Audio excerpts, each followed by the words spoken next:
puisque bien sûr ces bustes de Marianne sont magnifiques, mais le clou de la soirée, c'est évidemment cette casserole, et il faut l'immortaliser. Hollande président quand même, vous vous souvenez? Ça fait tellement longtemps maintenant. On n'imaginait pas à l'époque que ce serait le symbole du « c'était mieux avant ».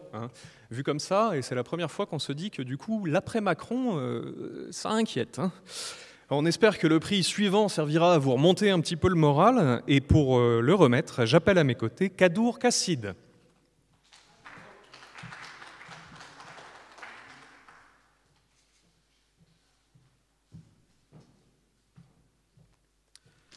Bonjour, bonsoir, c'est l'objet de la soirée, de dire bonsoir. Alors j'ai l'honneur de remettre un prix à encore une autre personne qui est journaliste. Et le métier de journaliste, c'est certainement l'un des plus complexes. Si le but est d'informer sans déformer, il est parfois difficile de le faire sans entrave.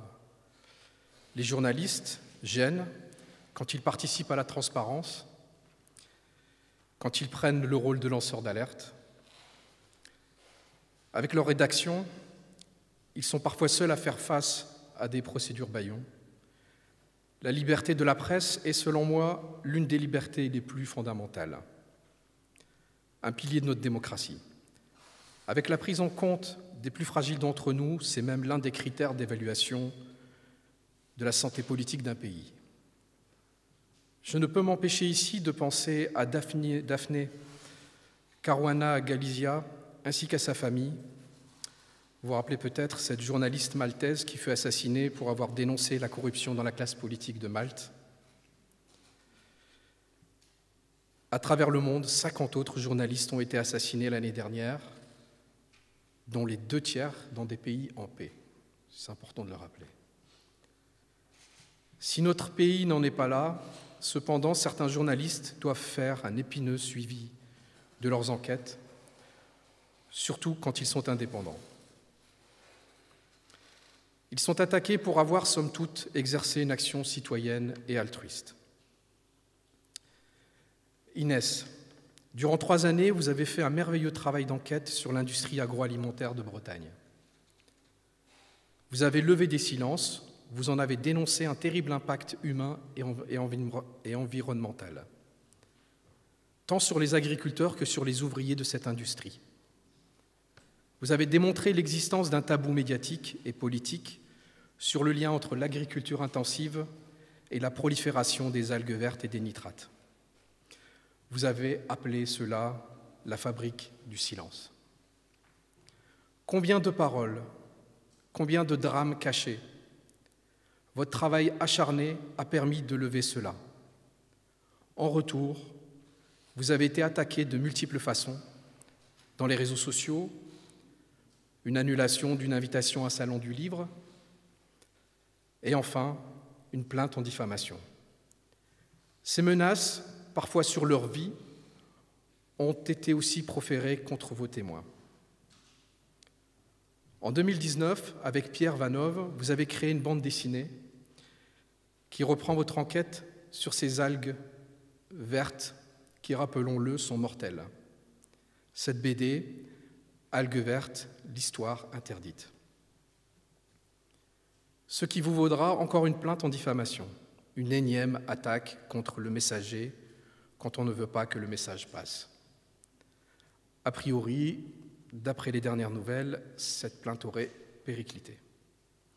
Alors oui, vous remettre ce prix au nom d'Anticorps est pour moi un honneur. Certes, il est, je le pense, symbolique d'un soutien face à ce noble combat qu'est le journalisme dit d'investigation, mais il est aussi un prix pour un autre combat, celui pour l'écologie, sans laquelle nous ne serons plus. Merci Inès.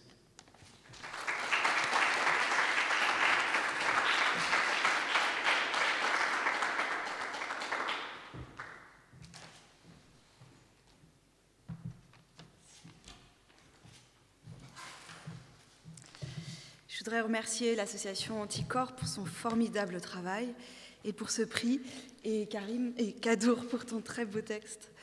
Et je voudrais aussi dédier ce prix à à tous les habitants de Bretagne que j'ai côtoyés, qui sont devenus des sources, des informateurs parfois anonymes, qui ont parfois eu aussi le courage de témoigner publiquement.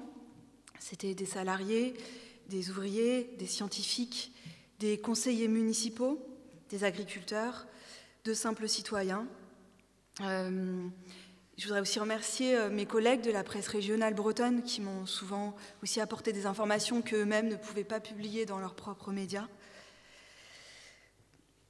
Je voudrais également enfin remercier les journaux, les rédactions qui m'ont permis de développer ce travail, notamment Les Pieds sur Terre sur France Culture, mais aussi Interception et Secret d'Info sur France Inter, Mediapart, Reporter, Le Canard enchaîné, Bastamag, avec qui on a été attaqué en diffamation, la Revue Dessinée.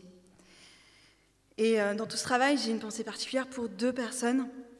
Il s'agit tout d'abord de Serge Lequéot, un militant du syndicat Solidaire en Bretagne, qui est la personne qui a su susciter chez moi l'envie d'aller m'installer en Bretagne pour enquêter en immersion, qui a su me guider dans mes enquêtes pour mettre en lumière la manière dont fonctionnait le système agroalimentaire breton et l'omerta qui règne dans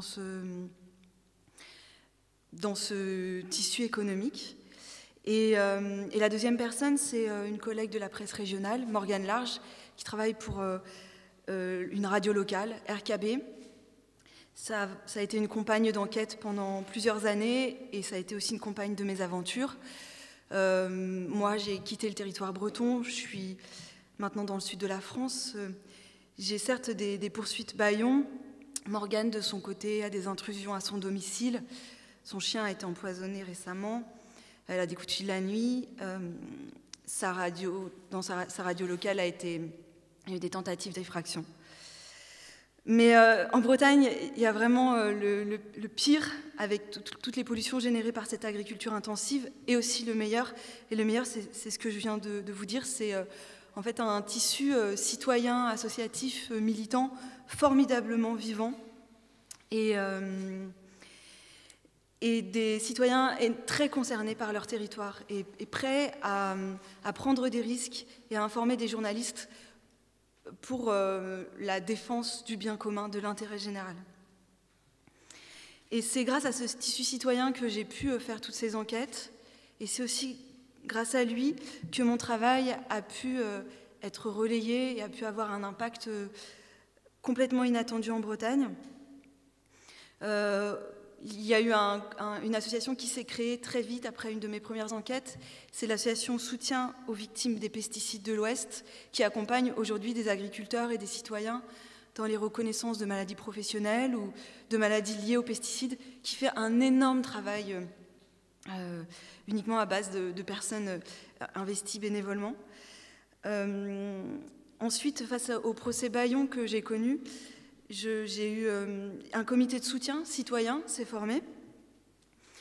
Et je voudrais dire d'ailleurs à ce sujet que j'appelle ces plaintes en diffamation que j'ai reçues des plaintes Bayon parce que l'année dernière, j'ai été attaquée par un industriel breton. J'ai préparé ma plainte pendant 2 mois. Il faut savoir que pendant ces 2 mois, on ne peut absolument rien faire d'autre. On est complètement absorbé par la plainte, donc on ne peut plus du tout se consacrer à son travail d'enquête. Et cette personne a retiré sa plainte 4 jours avant l'audience. Et cette année encore, j'ai à nouveau dû préparer une plainte pendant 2 mois contre un industriel de l'agroalimentaire qui a retiré sa plainte 6 jours avant l'audience. Une plainte qui était adressée au journal Bastamag et à moi-même. L'audience devait avoir lieu il y a 2 jours. C'est une coïncidence. Nous y sommes allés et là, l'avocat de celui qui nous poursuivait a présenté ses excuses face à la justice pour avoir encombré la justice pendant 19 mois parce que cette plainte avait duré plus d'1 an et demi. Et regrettait que son client ne se soit pas désisté plus tôt. Parmi les autres impacts qui pour moi sont une énorme reconnaissance, récompense, c'est que plus de 500 journalistes de la presse régionale, mais aussi de la presse nationale, ont signé une tribune pour dénoncer la difficulté à informer sur l'agroalimentaire en Bretagne et ailleurs. Et en Bretagne, un collectif de journalistes s'est monté qui s'appelle Kelawi, il veut dire informer en breton. Il est en train de créer notamment un observatoire de la liberté de la presse en Bretagne. Et ce collectif a permis à un nouveau média d'investigation complètement indépendant, financé par des citoyens, de voir le jour en Bretagne. Ce média est parrainé par le média national Disclose, c'est un petit frère de Disclose. Il s'appelle Splan. Je vous le dis en avant-première parce que ça n'a pas encore été annoncé publiquement, mais ça devrait arriver dans les jours qui viennent. Et ils sortiront très bientôt leur première enquête. Voilà, donc cette petite statue récompense l'ensemble de ces personnes, de ces mobilisations, de ces citoyens. Et mon travail n'est que finalement un petit maillon de cette énorme chaîne de solidarité qui existe en Bretagne.